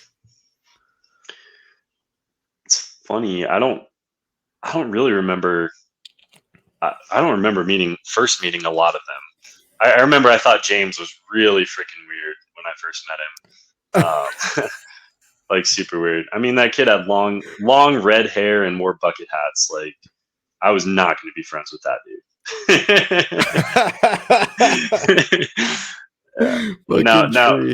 Yeah. Now he'll probably be my best man at my wedding someday. So funny how that works. But yeah, dude, right? Yeah. But I mean, people say that a lot. Like, that's the biggest thing that keeps you coming back in Southwestern. And I really think that's so true.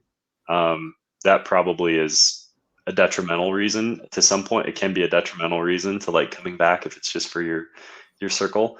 It can be that too, but that's probably one of the most long lasting things that I got out of it is just like, it's got its flaws. There's things that, especially in the last couple of years of it, I really disliked about it. I really wanted to just kind of hate on, but it's like I've developed this friend group that is just, it's amazing. These are the best people I know. They're committed to, they have some sort of character, Yeah. And principles and values. Yeah, absolutely. I think there's a lot of times I think back to like that hilltop house, because that was kind of like when that whole group was like all in one spot, and that was a ton of fun. Yeah. But and now everybody's like moving across, and it just makes sense, like why book people stay in touch. There's just that there's somewhere down you can find a commonality of just like something to respect somebody for. You're just in general probably a pretty decent person, or there's something about you that I can respect, pretty strongly. I hated all of you. I'm just kidding. No, dude, that was so much fun. So sorry about it. Yeah. So it was me, you, Seth, James. Well, James has his own place to live. Tanner Nappy, Nick Weeblehouse, Justin. Mm-hmm. Yeah, and it's funny too how that whole situation developed too, because I think it was originally me, Seth, Justin, and Nick in that house. Yes, and I took your lease. Yeah, and then you took my lease, but you were over there a decent amount. And then we had Kenzie, who would always come over and do her laundry and just like hang out there because she was like living in her own place. And then you remember, was so bored. She didn't do my laundry, for the record. Yeah. Okay. Should have worked out a deal. But and then Tanner was gonna come. Like I don't even know why Tanner was in Lincoln, but I think he was virtual recruiting. But it was the funniest thing because he's like, "Hey, is it cool if I crash at your guys' place for like 2 weeks? 2 weeks before I moved to Missouri." Yeah, and we're like, "Yeah, sure." He shows up with a car full of stuff, and like 3 months later, it's like, 3 months later, it's like, "Yo, Tanner, you should probably chip in for rent. Like, you're living in our house, and and I've talked to, I was talking to Seth about it the other day. It's like, I don't, I love how all of that turned out, because that was just like such a fun spot where everyone was at. And I think that's one of the things that I've appreciated the most is like these people you work with, and you have a lot of respect for them as leaders and for what they do like on a day-to-day basis during the summer and in their jobs. But like, they're also really freaking cool people to hang out with like in real life. Yeah. And that's what I really appreciated the most. And that's why that hilltop house was so fun, is because we were all living life. I was in school, we were all doing our thing, but we were all just like doing it together. Chilling. Also, that's the year that the pandy hit, and so it kind of forced us to kind of just hang around each other because we couldn't go anywhere. Yeah. Do you remember playing Snake in the living room on the keyboard? Bro, and we turned it into a tournament, bro. That was so funny. Like The that most was like intense games of Snake ever. dude, that was crazy. We could have streamed that Yeah. shit and made money. Yeah. It was so funny. And then we also had like other video games I would play. I'd play Fortnite with Nick all the time. Yeah.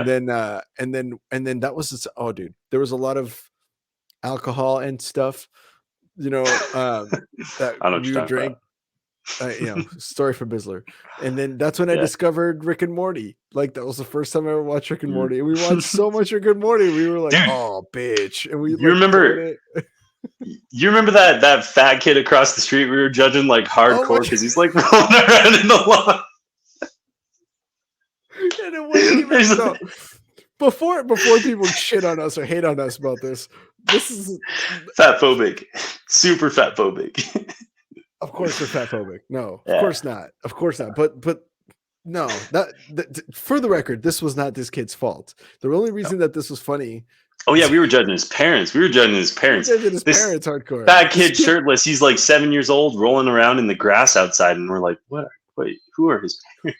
Dude, we're in the basement of this house, and I don't know who noticed it first. It might have been Justin. He looks out the window, and he's like, "Dude, I don't understand what's going on right now." We all kind of peek in, and we just see it's just this. I mean, and when we say fat, I know people are like, "Oh, that's determined." No, we're talking about this kid. Bless his soul, because it was just totally his parents' fault. But that's why we were judging his parents. But this kid was at least. He maybe was under 10 years old, but he was at least 300 pounds. I mean, he was not healthy. And bro, he's got his shirt off and he looks like the Michelin Man. He looks like a tan Michelin Man, bro. And he's just rolling around and we're like, oh my God, this kid's probably trying to just exercise on his own. But it was just so funny, dude, because he was being such a goof. He was like, I don't care who sees me. The only reason that we even cared, the only reason that we gave a shit was because we're all cooped in our house. That's the hardcore lockdown. We've got nothing better to do. April. This is mid-April. So all four of us down there man, what do you think his parents feed him? What are they doing to this kid? Careful. That's gotta be child abuse. Yeah, it's child abuse. Yeah, but it was hilarious because the kid crazy time. I think it was funny because it was the ridiculousness of the situation. Like you said, we were locked in. This again, people forget what April 2020 was like because we just have gotten COVID has just become such a regular part of our lives. But back then, it was a time where it was you remember you were putting gloves on to put gas in your car because you're I could die from this fucking. You know what I'm saying? We had no idea what was going on. The NBA had just shut down. Nobody knew what was going on. Everybody was freaking out. It was there was no toilet paper. That it was at that point. So we're going bananas in this house. Nobody's left. Yeah, for fucking months. Well, it was funny too because we're doing all this virtual recruiting and stuff, and they're trying to formulate a plan for going to sell, and we're just there was a point there where we all just kind of looked at each other and we're just we might never sell this summer. Yeah. No, there was a point. I think it was all kind of in the back of our minds, but we're just so are we selling this summer? Is that still happening? Yeah. It was and it was for real because we even had to because it was the awkward part of the summer where you have to start kind of planning and moving out, and supposedly you were supposed to leave at the beginning of May because that's when school was out, and there was 2 weeks left on the lease, 2 or 3 weeks left on the lease. And we're so do we need to extend the lease or are we going? You guys were not sure. And even Danny was just hold that thought. We'll let you know next week. So it was during that weird period of confusion, we're delirious. And you just look out the window and there's this cozy Michelin Man just doing execs essentially. Yeah. Yeah. It's not much to entertain ourselves at that point. It's just kind of great time, bro. Great time. Yeah. And I appreciate you answering that about the friendships. Okay, I'm gonna ask you. I want to ask you a little bit about the things about Southwestern that maybe you weren't such a fan of, or that you know, if it was you would change or whatever, if you want Sure. to go into that. We've talked a lot about that in different episodes, and I think it's a healthy discussion, generally speaking, especially for someone who just got done selling. So you kind of alluded to them, but what were some things in your mind where you're like, this is something about the company I don't appreciate as much, or maybe could be better? Yeah.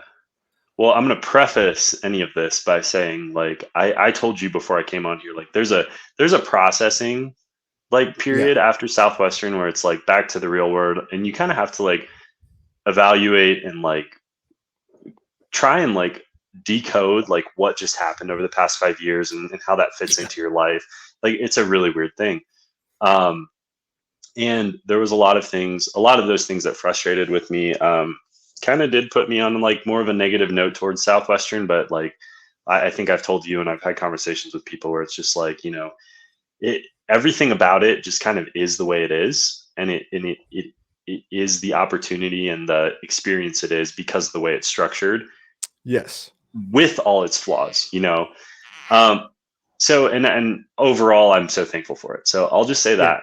I'll preface all this, but and that's generally the vibe of the podcast. I've had Danny be like, it's yeah. too negative. I'm like, if you listen to enough episodes, this is Mhm. not negative towards Southwestern. Right. However, because no company or any human being really is perfect, it's totally fair and okay and even healthy to just discuss the things that, hey, this was not my cup of tea, and that's okay. There's Yeah. nothing wrong with that opinion.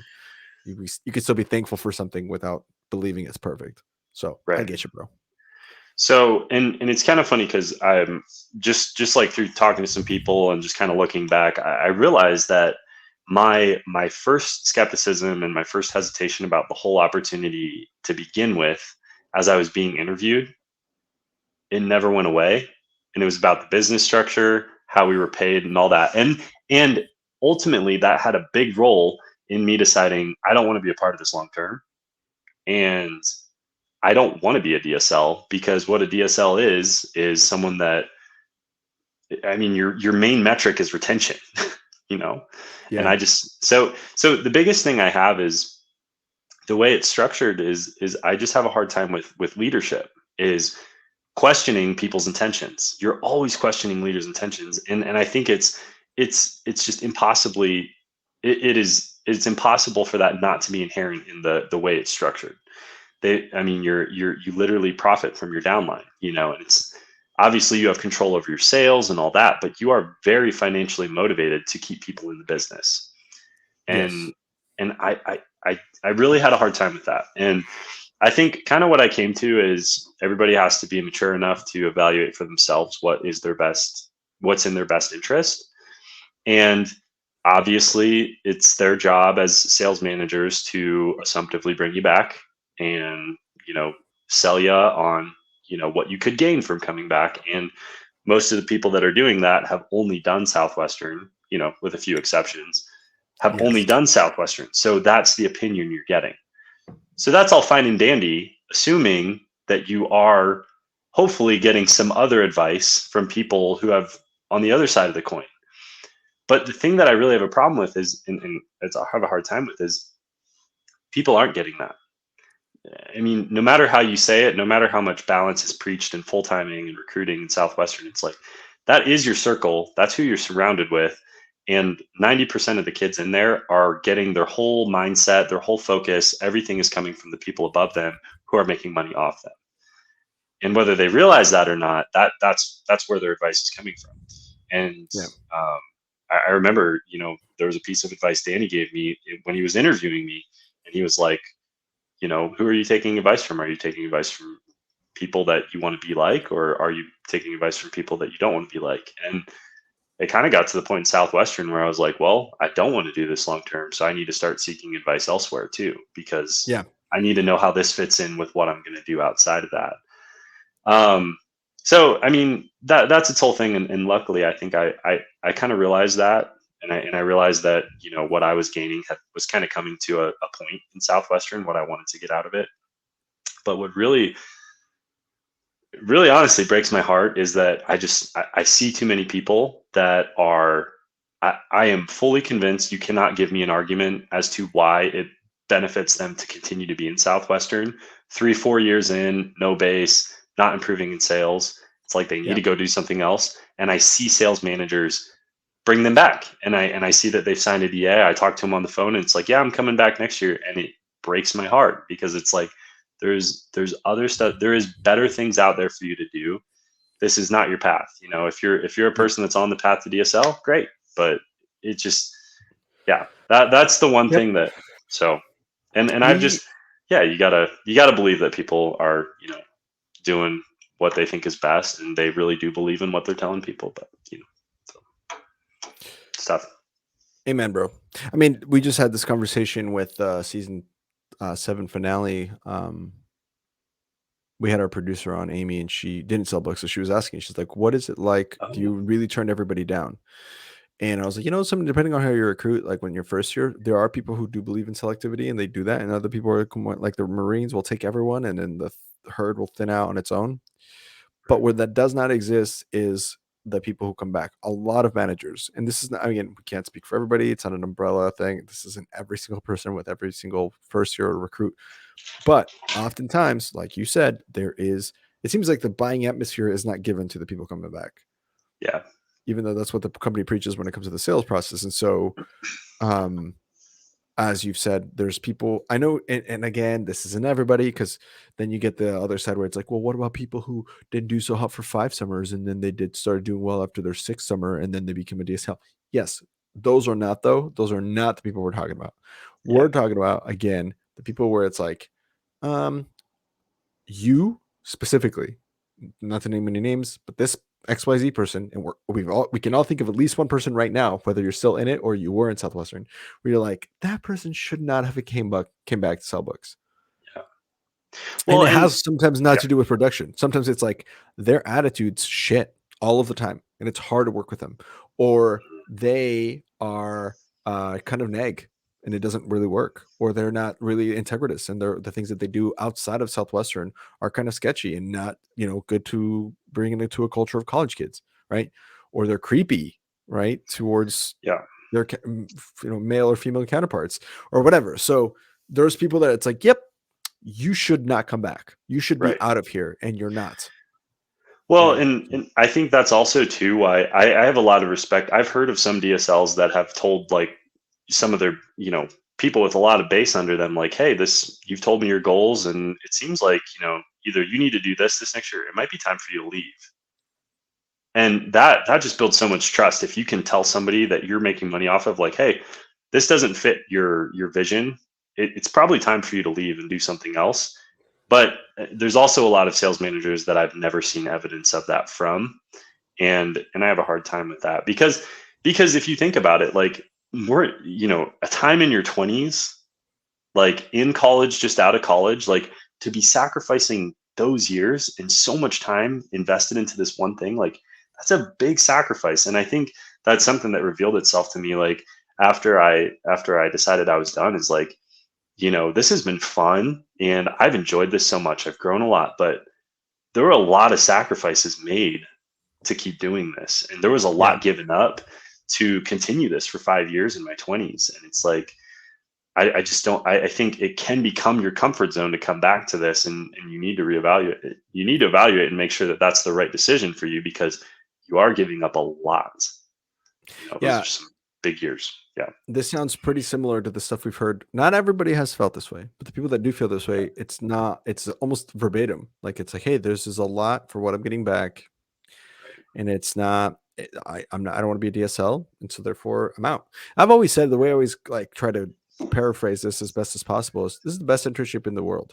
Not always the best career, you know? And because of that, when it goes from internship to career, maybe consider that, you know, maybe consider other things to do. And be aware of that. Yeah, I understand that. And that's something that needs to be improved for sure.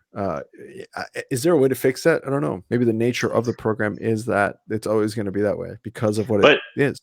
So much ownership comes from those young sales leaders, like being able to take ownership of their base and work on like building a culture where people want to come back. You know, like there's benefit for the way it's set up too, but there's also big flaws with that. But Yeah, it's a tough thing. Like I said, I think it is what it is, and you kind of, there's a ton to be gained from it, and if you do it, you get it all. You get the pros, you get the cons, and if you stick around long enough, then you're probably going to experience a lot of the cons too, because you're going to be exposed to them. You're going to understand them more.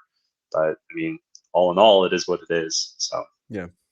Yeah. No, I agree completely. That was really well said too, by the way. Like that's a really thanks. good perspective on that. Damn, man. Hell yeah. Well, okay, wait. I have one other thought. Yeah. Because Dude, keep going. so this is something, and it's this is a tough thing too, that I wish it was better communicated, or it was more understood as what is the proper way to leave Southwestern. Because I talked with some, in hindsight, talked with some full timers about this too, and I was actually thinking about this, realizing some of these things in the spring, like, well, sales is my main focus, main thing. Sales and leadership is what I'm getting out of this, because I have a hard time with the recruiting thing, and it's like there's only really one good time to decide that you're leaving, and that's right at check-in. You're saying, that was my last summer, I'm done. And the only way that you get to that point and you say, that was my last summer, I'm done, is going into the summer knowing that it's going to be your last summer, which doesn't set you up for a good summer. Because what happens 2 weeks after check-in? Well, then you have spring, or what is it? Fall, the Jacksonville meeting. Yeah. So you have that, and then it's like, okay, here we're recruiting. So it's a really tough thing where it's like, okay, I'm only allowed or accepted to say I'm done in this 2-week span, when I'm trying to deconstruct and evaluate just what happened with my summer. Because if you do it in the fall, well, it's like, well, we've already had recruiting meetings, we've started gathering names. You kind of feel, you're kind of pressured to be like, well, you've already committed to this next summer, which is like another 8 months out, and it's like, it's just tough. There's no good way to do that. And I think that there's so much assumptiveness at check-in to be like, all right, here's your DA, we've got the fall meeting, sign this, give it back to me. And it's like, wait, hold up. Who's encouraging people to like evaluate this and think about where they're at? Like, there's not much of that. And I just wish there was more of it, just more like communicating like, hey, this is a good way to exit, think about it. Yeah. So. I've always said too, and maybe this is a good time to retouch on this for anybody listening that's still in the company, but I've always thought that there should be, at checkout, there should be, they should hire part-time psychologists or psychologists to come in part-time, like seriously, Okay. and just chill at checkout and just be like, hey, some people can just get off the summer. Do you need to debrief? Do you need to talk about anything? And they're like, nope, I'm good. Okay, see ya. But there's some people who that's where they would get that outside opinion that there's no financial gain and it's a good way to get a kid to debrief and share. Sometimes people carry the littlest, dumbest shit for years, and then later on they figure it out, and then it turns into resentment. And we've had plenty of people out here, or that we've heard of anyway, where they had a lot of guilt because they were off schedule or something their last summer. And, looking back on it now, 10 years later after selling, it's like, nobody gives a shit that you were off schedule. Nobody cares. No, Right. Right. And then, but they carried that with them for 4 or 5 years. Then they realized it's not a big deal. But like that's a tough, but because nobody was willing to just be like, hey, are you okay? It's totally cool. No, Yeah. You're not your units, like that debrief. I feel like it would be huge. Yeah. General. Well, a lot of that comes from like the feeling of shame. And that's a really powerful thing. Like shaming or the feeling of shame can really shape you into doing the appropriate action. But like, there's a lot of damage that comes because of it. And like a lot of psychological problems. Brene Brown has a really good book on that, Daring Greatly, where she talks a lot about that. Yes. Great book. But you have to be careful the way that you, and it was kind of like she talked about it with parenting and in the workplace and all these sort of things. You have to be careful, like how you encourage the appropriate action, and a lot of that is subliminally, culturally, like the way, if you encourage things through shame, like there's going to be a lot of psychological issues that people have to work through because of that, and self-worth issues because, I'm just so programmed into thinking I need to do it this way, otherwise I'm at A fault failure. or I'm a bad person. And it's just like being able to separate those two things. It's like, well, it's just, it gets messy. That's super interesting. This brings up a more interesting, maybe more root solution to this problem. I worked at a company called SPS a couple years ago, And one of the things that their core value is fail forward, fail often, fail forward. And so when people make mistakes, it's almost celebrated because it's like you learned. I mean, you learn without mistakes. You can learn from coaching and experience, but then the other way you learn, or it's from coaching and somebody else's experience, so you avoid mistakes. But the other way you learn is by failing. You need both, right? You need a coach, and you go out and learn and do it wrong. And so that's, to me, was the first time I really realized, hey, it's really important to acknowledge how a company treats people who, by the metrics that they set, quote unquote, fail. Do you see what I'm saying? Because in Southwestern, it's never really like celebrated. I mean, it's encouraged. Oftentimes they tell you, yeah, go mess it up, go say it wrong, go say the approach wrong until you get it right. Like there is some of that. Yeah. But a lot of the times, like being off schedule, not hitting, 100 units, 0 days, follow days, are treated. There's so much shame that come from those things because the failure is made fun of. Do you know what I mean? And so, like, what would happen if you maybe encourage failure? Not encouraged, but maybe celebrated from a standpoint of, hey, you failed, so you're learning. Good job. You know what I mean? Can you hear me okay? Yeah, I'm just switching out my other earbud. That's all good. So anyway, so maybe that could be maybe a way to addressing how people fail, because I wouldn't give Southwestern a solid A+ if I was to rank them or grade them on how they treat people who fail, how they handle people who fail, how they manage people who fail. You know what I'm saying? Right. Sometimes it's well done, but sometimes it's like, oh, you're shaming someone. Yeah. I don't know. That's what it feels like. Well, yeah, and it's hard to do that honestly and like without being like toxically positive. Like I said, like I don't know how to. It kind of seems like it is what it is. Like I don't know how to fix all the problems because it's like obviously that's the whole. It's like running with your horses, kind of like focusing on like the good happening. So then you kind of like acknowledge or you kind of acknowledge what's good, and then you kind of ignore what's bad, so that the people kind of feel like, come on, get in line, catch up to these guys, and do that. It's a tough thing. It's a tough thing. Hey guys, hope you're enjoying the episode so far. I know I am. I wanted to give a quick shout out to the people that make this show possible, the people that bring this show to you. These are people who all sold books, and we're here to give a quick shout out to them in a spotlight about their company and what they're up to. So if you're interested, or if after listening to this, you're kind of wanting to know a little bit more, feel free to click on the links below to connect with these people. These are from an excerpt I have with them from a podcast that I do on the side. It's called Executive Exercises, where we take all our sponsors and they come into a think tank and share some awesome ideas about how to grow their business specifically on different topics. Go check that out.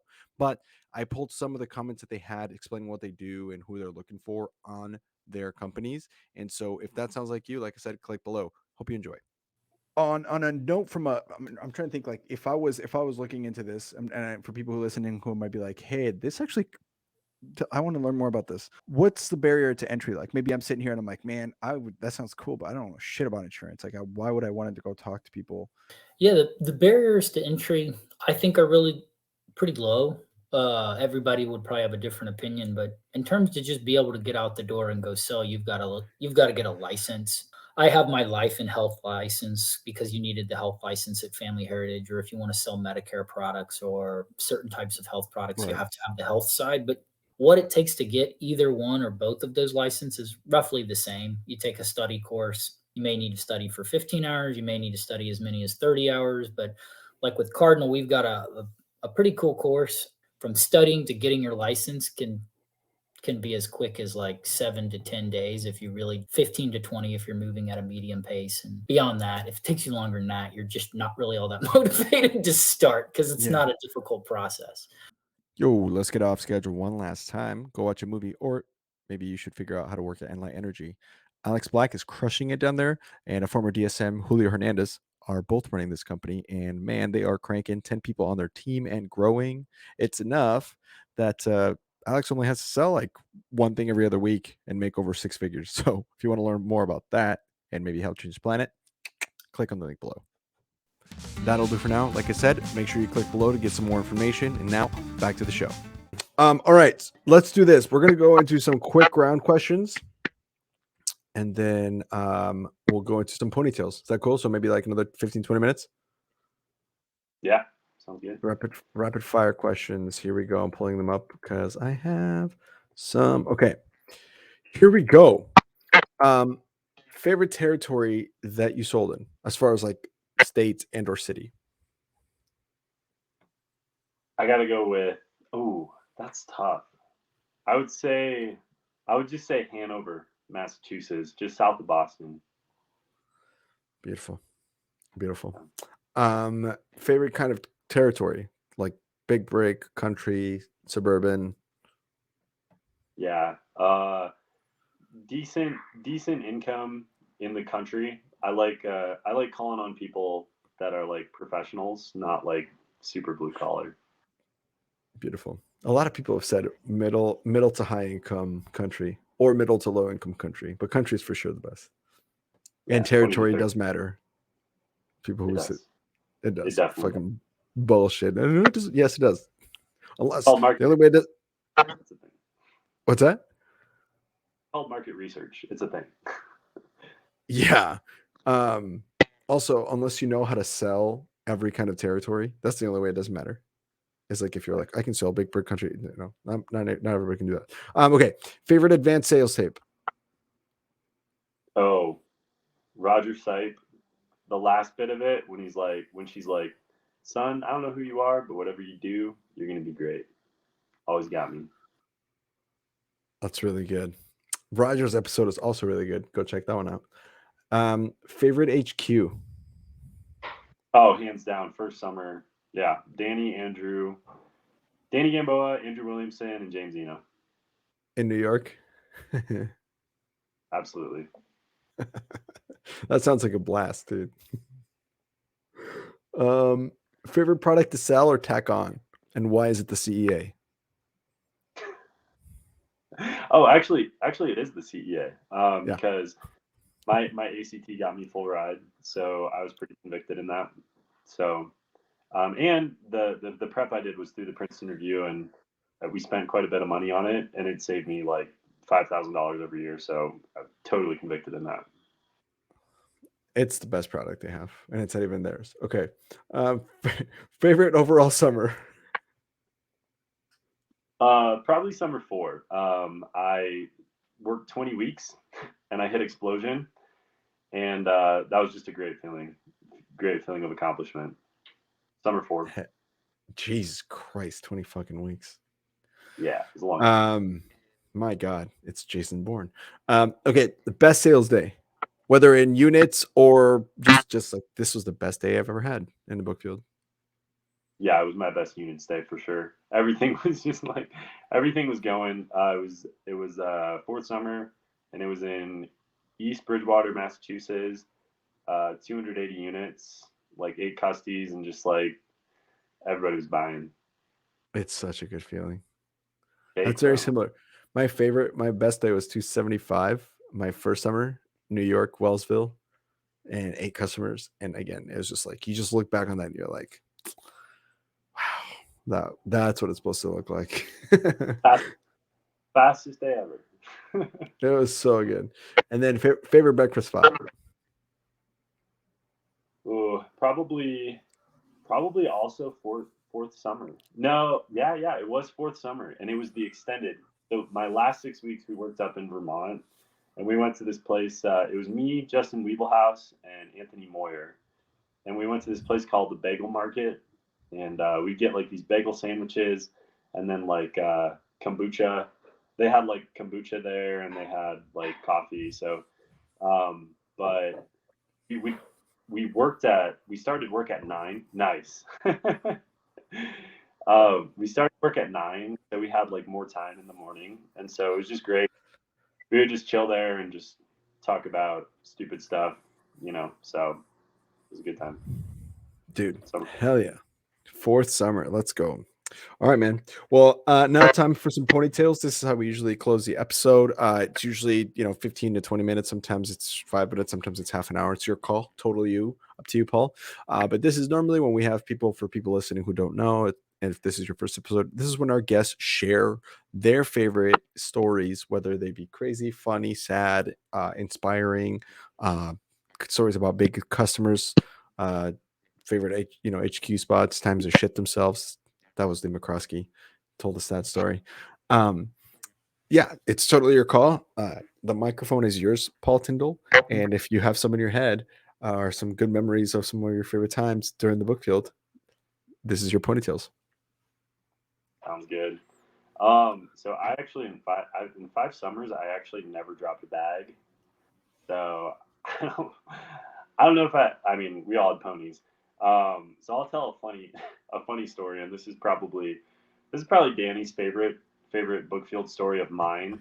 And I don't know if you've heard it from him, but No. it was our all right, cool. So it involved borderline sexual assault. Not by me, but so anyway, so it was first summer in Olean, and we were staying with the Millies, 75-year-old couple, and it was me, Danny, Andrew, and James, and a lot of testosterone in the house, I guess. And this happened like week 6 or week 7, so we're starting to get into kind of our routines. James and I are starting to jam, and we're starting to get kind of comfortable with like our hosts too. So like we're like walking around with like our shirts off, like making our sandwiches before bed, like trying to get ready for the next day. And so there's one night where all 4 of us are in the kitchen. We're working on making our sandwiches for the next day, and we're just talking about the day. And Carol, the, the lady, she comes in, she's just walking around, she's doing something in the kitchen. We're all just making our sandwiches, and next thing I know, I'm just like putting mayonnaise on my bread, and I feel like this little squeeze on my butt. And then she grabs my butt, and then she like kind of runs her fingers through it. I just like stand up, and I didn't know what to say. I just like looked over at like Danny and Andrew to see if like they had seen it, and Danny just looks over, and his mouth is like that did not just happen. And then we all just kind of stop and like look at her, and then she's like, "This is what she's like. What? I see it all the time. I might as well touch it." And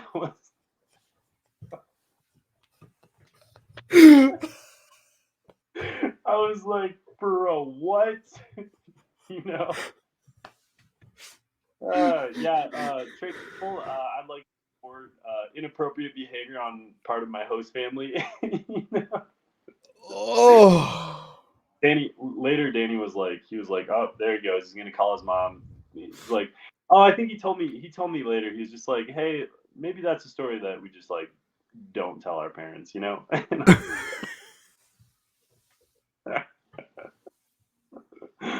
uh, Oh, Carol.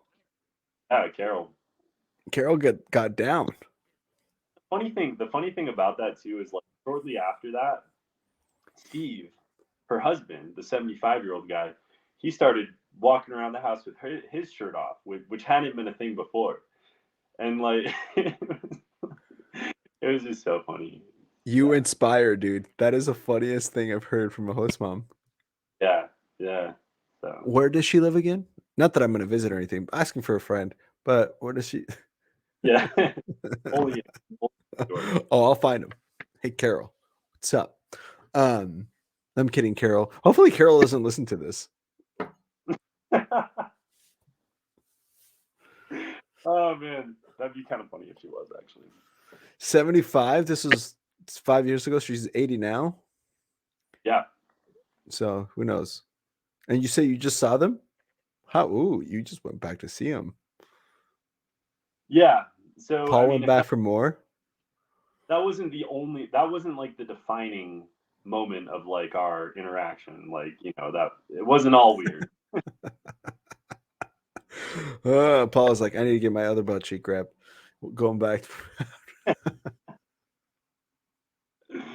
Yeah, something like that. Oh man, dude, that's a great story. What do you mean you didn't have a good one? That was a great story.